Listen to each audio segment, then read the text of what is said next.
Hello everybody, I'm Miss Sam from Park Primary. How you doing? Oh, she's Miss Sam. I'm Mr. Walker. I'm also from Park Primary.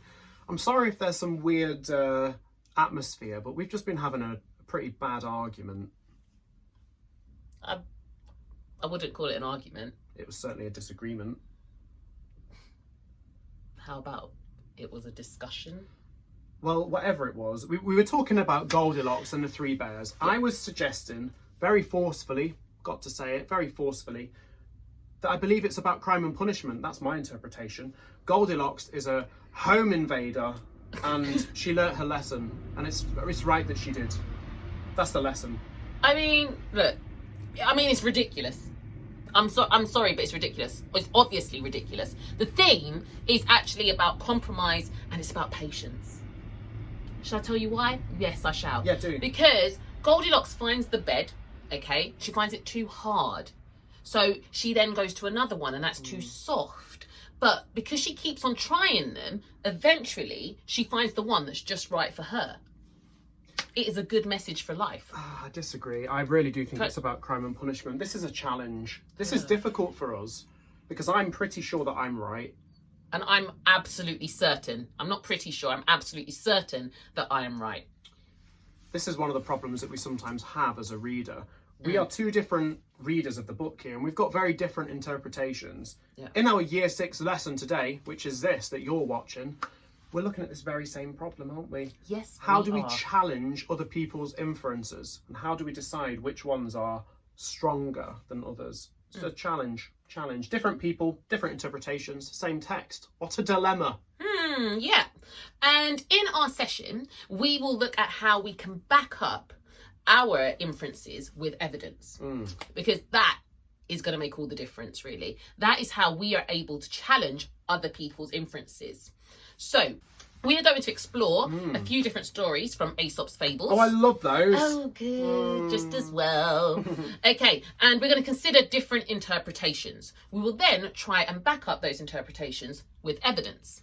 It sounds like an intellectual challenge, and I'm all game for it. Just as well. Yes. Okay, so to start, let's make sure that we are familiar with some of those key words that we're going to be looking at. First of all, inference. We've already mentioned it a good few times. Inference means the understanding that we build up by connecting the information and by making conclusions. When we do not know something for certain, when we don't know it, the best thing that we can do is make a really, really clever inference based on the information that's presented to us. Yeah, true. And our second word is interpretation. So somebody's interpretation of a text is their considered opinion. Notice the word considered opinion. Well thought out. Exactly. Yeah. It is well thought out. It is like what happens when you've made all your inferences. Sounds great. In our discussion about Goldilocks, Mr. Walker's interpretation was that the theme is about crime and punishment. The correct one, yes. And my interpretation, the stronger interpretation as far as I'm concerned, was that it was about patience and compromise. Much nicer theme. Well, maybe we'll discover why Miss Sam's wrong later. So... excuse me, teachers, come here. Why are we doing this? Why are we doing this? It brought us together with its rudeness. I know. I'll tell you why. Rude! Rude! Very rude. Yes, rude! We need to know this because we need to be able to back up our opinions with evidence and information. Inference and interpretation are not just random thoughts that we blurt out. No, they're not. They need to be well thought out, like Miss Sam said. It's brought us together, this defiance. I think if we can explain clearly why we've made a particular interpretation or a particular inference, it can deepen our understanding. It allows us to be a more critical reader. Yeah, and being critical is good. It's good to be critical. It is good to be critical. Okay, so let's start with a story. Oh, I love stories. It's one of those Aesop's Fables you mentioned earlier. Yes, it is. Delightful. Right, and then I'll read the story and we can share our interpretations, okay? So this is called The Cat and the Fox. And it is an Aesop fable. And these stories have been passed around for thousands of years. Thank you. We gift it to you. It's going to come up on their screens, isn't it? It is going to come up on your screen. I'm glad you said that. I was just about to ask you if they're going to be able to see this. You can watch it. Okay, so here we go. Once a cat and a fox were travelling together. As they went along, picking up provisions on the way, a stray mouse here, a fat chicken there, they began an argument to while away the time between bites. And, as usually happens when comrades argue, the talk began to get personal. "You think you are extremely clever, don't you?" said the fox. "Do you pretend to know more than I? Why, I know a whole sack full of tricks." "Well," retorted the cat, "I admit I know one trick only, but that one, let me tell you, is worth 1,000 of yours." Just then, close by, they heard a hunter's horn and the yelping of a pack of hounds. In an instant, the cat was up a tree, hiding among the leaves. "This is my trick," he called to the fox. "Now let me see what yours are worth." But the fox had so many plans for escape, he could not decide which one to try first. He dodged here and there with the hounds at his heels, he doubled on his tracks, he ran at top speed, he entered a dozen burrows, but all in vain. The hounds caught him and soon put an end to the boaster and all his tricks. Wow. That is a savage tale. I wasn't expecting that. No. Well, okay. So as I was listening, I was digesting it, I was soaking it up. Good. I think I'm ready to share my inference and my interpretation with you. Ooh. Are you ready? I'm ready. Okay. I think this is all about fox hunting and why fox hunting is good. The message here is, I guess, hunting is good. It's helpful. If you remember, agree with me here. The cat and the fox were arguing. I agree. The cat and the fox were arguing. That was causing conflict. It was. The hunter came, took out the fox. Yes. So then the conflict was gone, and conflict is bad. So in a way, fox hunting saved the day, is the moral of this fable. So let me just hang on. Let me get this right. Yeah. You're saying that hunters bring peace and harmony. That's what I'm saying. And that's your interpretation. That's my interpretation. I can't agree with you. At all, actually. Right. Okay, so right, let me share my interpretation. Okay, you share yours, fine. So I think the main meaning of this story is more to do with the cat and the fox themselves. The cat just does one simple thing, whilst the fox overthinks all of his ideas and he suffers the consequences for them. So I think the message is that common sense is always worth more than cunning. That sounded smart. Yeah. Okay, let's just agree to disagree. We're both correct. We've both got opinions and we're both correct. Deal. No. Deal. No deal. No. We can't just deal. Do that. No. We can't just do that. Why? Right, just because we have different opinions, okay, Mr. Walker, like on a text. Right, that doesn't mean we are both right. We can't just settle it by going, oh, okay, you know what, we're both right. That's not how this is going to work. Right. So maybe one of us has more evidence than the other. Do you think?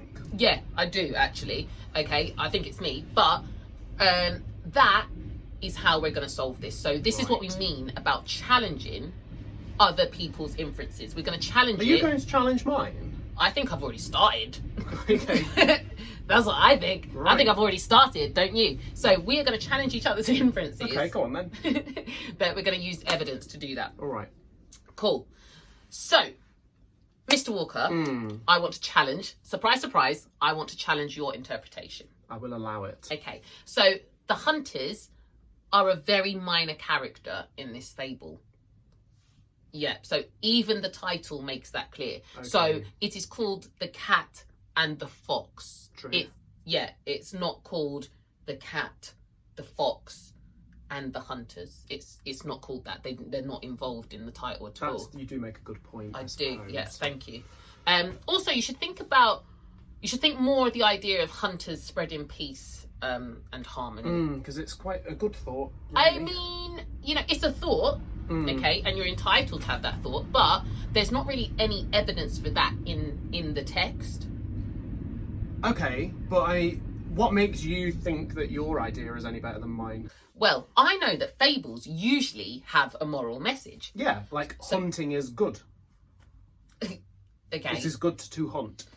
Right. Hunters are good is not really a moral message that has a wide meaning. What do you mean? So my interpretation is that it is about how common sense is sometimes better than cunning. Okay. And that makes a lot more sense because people can relate. There's a wider range of people that can relate to having common sense and having like cunning ideas rather than hunting. So maybe not many people have an experience of hunting. So is mine too specific really to be a moral? Yeah. So this is more general. It's wider. Life advice, exactly. It.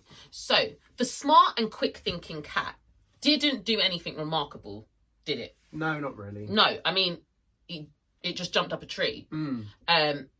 And granted, it was to get out of harm's way. But the fox, with all his schemes, he had all of these grand ideas. Going round and round. Exactly. Couldn't make any kind of decision, and he suffered for it. Okay. So actually, all of his ideas weren't worth that one idea from the cat. You know what? Now you've explained it in that way, and especially now that I understand this idea of what the moral needs to be, I think, I hate to say it, but I feel like you're probably right. I can see what you're saying. Your knowledge about the way that these fables works really helps your interpretation. I think you've got more justification for your views than I did for mine. I don't think it is about how good hunting is. I think I'm wrong. Which is okay. That's fine. It's good to be wrong. Yeah. Sometimes, not all the time. But, it's good to learn from a mistake, isn't it? Okay, let's try again. So we're going to now look at a different story. And this time I'm going to read it and I'd like you to join in with me, please. Ooh. After we've done that, I'm going to get you to make some notes about what you think the moral might be of this story and what the fable is trying to teach us. Good idea. Are we ready? Here we go. Maybe join in and read along with me. It's fun.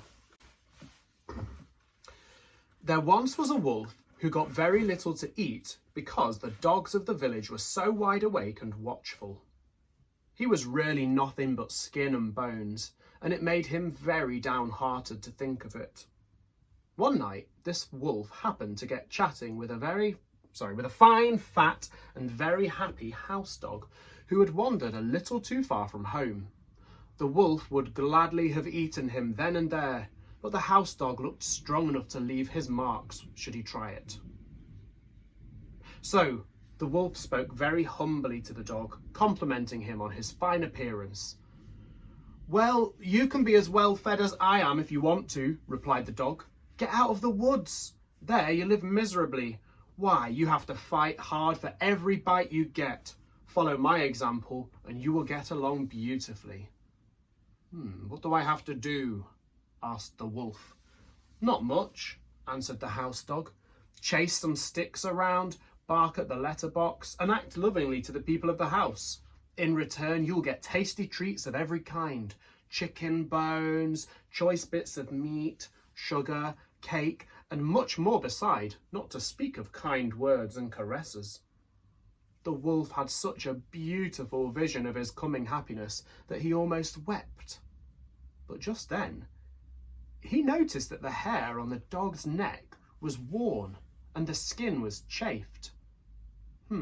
What's that on your neck?" "Oh, nothing at all," replied the dog. "What? Nothing? Oh, it's just a bit of a mark. You're hiding something from me. Come on, please tell me." "Well, perhaps you see the mark of the collar to which my chain is fastened." "What? A chain?" cried the wolf. "Don't you go everywhere you please?" "Not always, but I mean, what's the difference?" replied the dog. "It's all the difference in the world. I don't care a rap for your feasts, and I wouldn't take all the tender young lambs in the world at that price." And away ran the wolf to the woods. Okay, there you go. Write down what you think the meaning is of that story. I'll give you a few minutes to get your own ideas. Pause us now, and we will tell you what to do when you've finished. Pausey.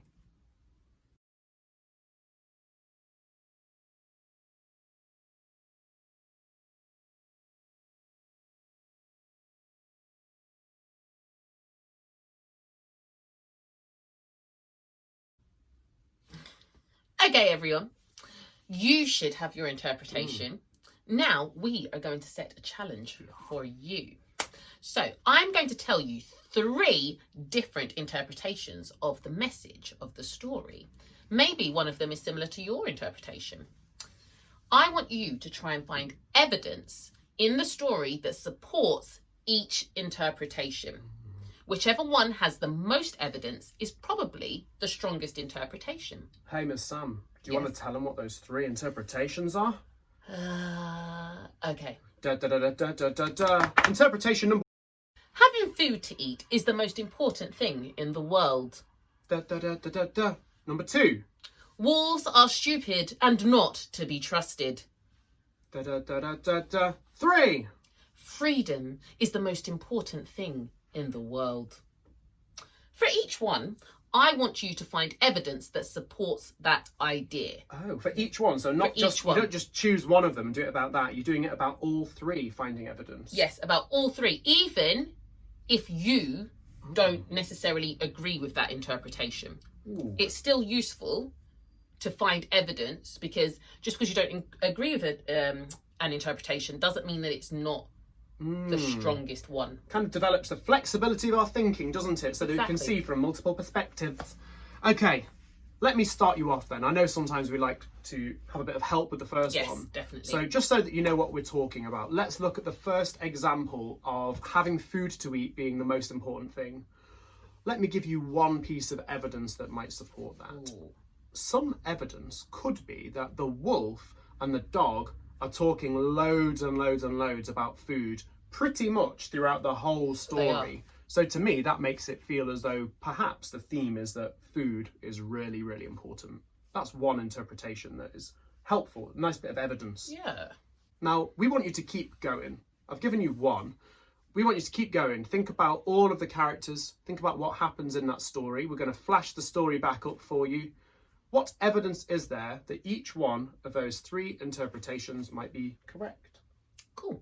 This is your main task today. Come up with evidence to support all 3 interpretations. This will take you a little while. Yeah, it takes a bit of thought, doesn't it, Miss Sam? It does, Sam? and you might need to read the text quite a few times to come up with your evidence. We're going to leave the text on the screen, helpfully for you. We're so thoughtful, and we are. Along with the 3 interpretations as well, so you don't forget them. When you've finished making your lists, unpause us.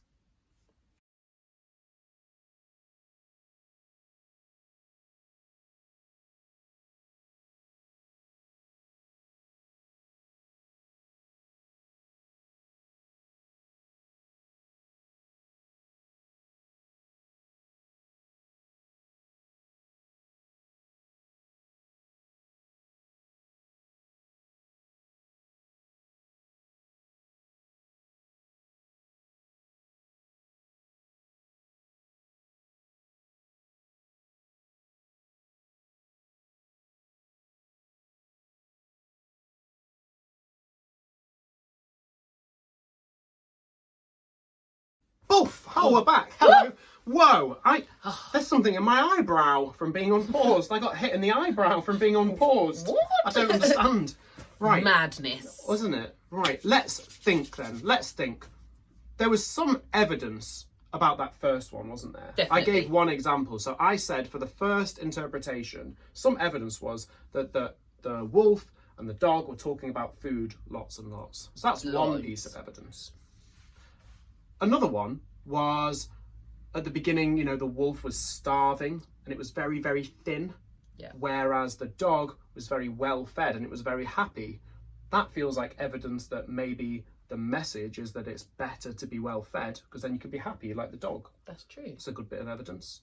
That all suggests that food is really important. Yeah. So there's some evidence for that one. What about the second one, Miss Sam? The second interpretation, that was that wolves are stupid and not to be trusted, right? I remember it well, yes. Okay, well, I actually don't think there's much evidence here at all. I struggled too. Yeah. So you might have said that the wolf is stupid because it didn't just try to attack the dogs. It is a wolf after all. And maybe it was foolish for the wolf to not take the dog's advice. That could be, you could have thought of that too. Or maybe it made the right decision. Mm. There isn't really anything about wolves being untrustworthy either. No, or trustworthy. I couldn't find any evidence about wolves and trust. No. Either way. Trust wasn't even mentioned really in any form. So there was no evidence at all. So this feels, it feels weak. Feels weak. It feels like a weak interpretation.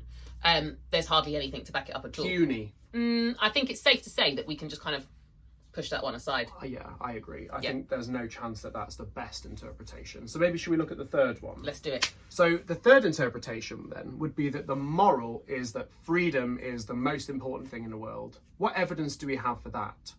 Well, first of all, the wolf is free and the dog is not free. You know, the dog is a house dog, it's a pet.